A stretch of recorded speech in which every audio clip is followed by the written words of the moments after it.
Welcome. In this tutorial, I'm gonna show you or teach you how to remove someone on Google Chat using your computer.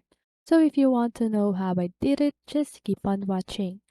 So first of all, you want to open your browser and search for mail.google.com/chat.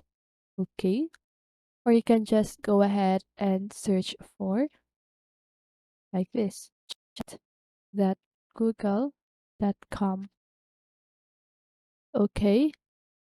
So after you search that, and now you want to click on the group chat that you have. Okay.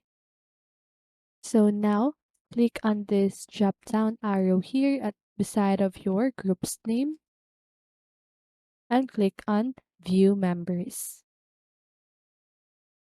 Click on invited. And now, for example, I want to remove this user.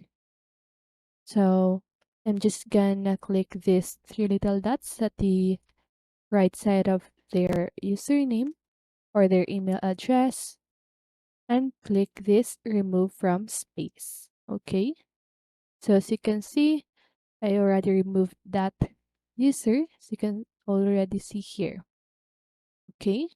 So that's it. That is how you remove someone on Google Chat. So I hope this video helped you, and if it did, make sure to like, subscribe, and hit the bell notification so you won't miss a video. See you in the next one and have a great day.